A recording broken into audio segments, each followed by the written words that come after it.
That kind of brings me on to Evelyn Waugh's dystopian novel Love Among the Ruins, and it's not a particularly well-known work. It's beautifully illustrated by Evelyn Waugh, who was a great illustrator, in which he actually does sketch out a world where there is no God. Is that 1953. It took him 3 years.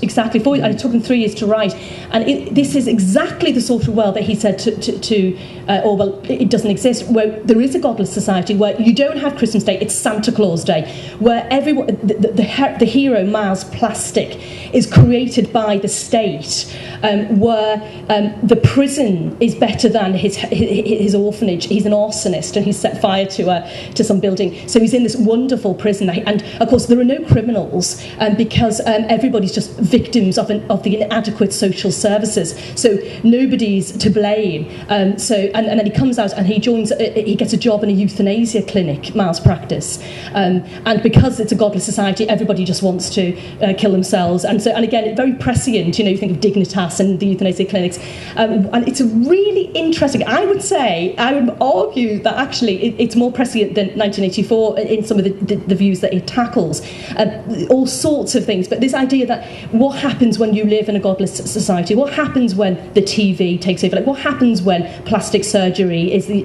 only way, all these sort of, and this is 1953, so it's quite interesting to me that having written that letter where he says that, there is, that this is the flaw in 1984. This will never happen because you'll get those people in Japan who will keep on saying their Ave Marias. And then he imagines this world where it's Santa Claus Day, and you sort of think, we are in such a secular society now where Christmas is no longer, for many of us, a holy day. So I don't agree with that. I don't think we do live in a secular society. But in fact, the point of contrast I was going to make... that up because it's a great read. Sorry, I'm just... the point of contrast I think I was going to make there was that... so we have Waugh, who's a Catholic convert who believes fervently in the existence of a sustaining and loving God. And in fact, some of the passages... and I don't say there's any disparagement, I'm a huge admirer of Waugh and his writings, but some of the passages in which Waugh most closely seems to resemble a normal human being are the ones in which he talks about the love of God and the expression of the divine will and how we must all love each other because it's divinely ordained and it will help us to be better people. There's a very genuine piety and sincerity there. So that, to Waugh, is how the world operates and works. And then you have Orwell, who does not believe in God, but comes and, to a certain extent, operates in a society which would not function the way that it did without God's former existence. And so most of the kind of tradition and most of the sort of hierarchical thought and most of the kind of architecture of Orwell's world is based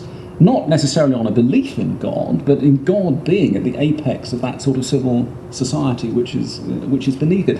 And I find this very interesting because another one, I mean, certainly during the 1930s, Orwell had quite a distinctive religious phase. When he lived in West London, he would sort of help at the local church and sort of became a friend of the curate. And the curate went to his deathbed swearing Orwell was entirely sincere in the things that he said about it. So I think there's quite a lot of ambiguity about Orwell's feelings about religion. But even disregarding that, as I say, the worldview out there is still one in which God stalks the planet. And that's really interesting in the light of the comment he makes about one can't understand Evelyn Waugh's work without realising how important his conversion to Catholicism was. So what effectively he's saying is that you have to understand it. You have to, it's like that argument. There's the famous argument in Brideshead Revisited when Charles Ryder, the aspiring artist, discovers modernism, and he has his chat with his very serious friend, who becomes an art historian, and says that. And he says something like, if you grant, cubism its extra dimension, then you have to grant Landseer his Green of Loyalty and the Spaniel's Eye, because you can't, the one implies the other. And do you think that perhaps that is what Orwell meant by that, and that your disbelief has to incorporate a certain amount of... I do, but but also I think for Orwell it is about the good works you do in this lifetime, whereas for Evelyn, it's very much about the works you do in this life in order to prepare you for the next life. And I think there's a bit where Orwell talks about that and says that's sort of really one of our essential differences. So what he was spending, certainly what Orwell was spending the last 5 years of his life, I suppose, if there is a message in it, that he's trying to find a sort of secular morality that takes virtually everything in Christian morality except the belief in God, because only with that he seems to think can you keep the world working in the way that it. And I think that fear of the modern age as well is very interesting. I love that quote in the sort of on trilogy when Guy Crouchback realises that the enemy is not the Nazis, but it's the modern age in arms. And I think, again, there's wonderful sort of points where they both come together. Actually, one thing I would absolutely agree with you on there is this fear of the shiny new American barbarism. And obviously, Waugh approaches this most characteristically, I suppose, in The Loved One, interestingly published in 1948, the year before 1984. But there are some absolutely jaundiced remarks in Orwell's very late diaries, 1949, when he's lying there in University College Hospital, and somebody sends him an American fashion magazine. I think it must have been Vogue or Harper's, and he gives you a paragraph of the complete horror. He had all these sleek, overfed people, not the men, not the single most mention of the fact that people die, only one photograph of anybody over the age of 30, and he was obviously completely sort of horrified by this new transatlantic consumerism that was just beginning to hit Britain at the end of the late 90s. That surely is a shared.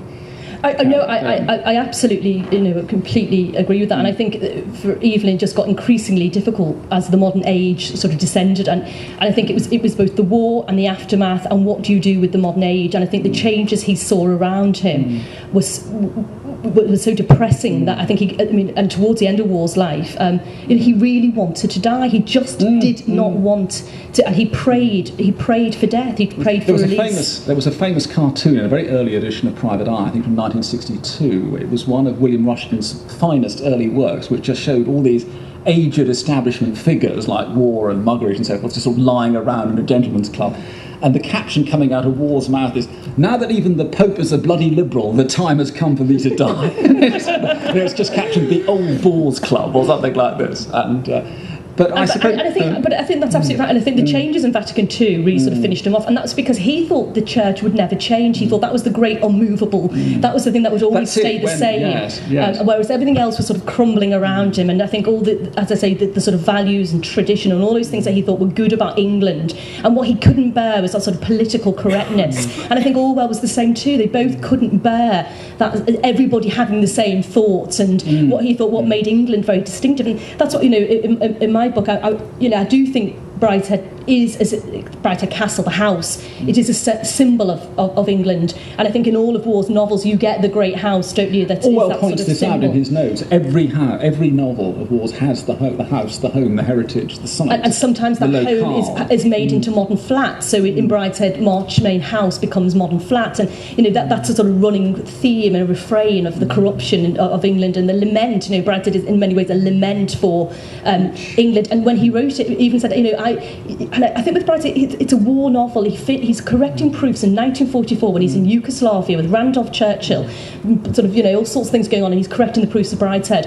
And it really was about a world he thought was gone, and he just thought that was it. England had, as he knew it, would never be the same, and I think that's something again. Yes, Orwell does this. Orwell's laments are really for the landscape, the countryside being destroyed. Famously, there's the lament at the end of Coming Up for Air, 1939, published almost on the outbreak of the war, where poor old George Bowling goes back to Lower Binfield and finds that the pool where he'd wanted to fish for the giant carp has been turned into a rubbish dump, and it's that kind of thing. It's the landscape going, I think, more than that affects Orwell. Isn't that interesting that he's landscaping Evelyn's house? Yeah, it's curious that, isn't it? Perhaps it's but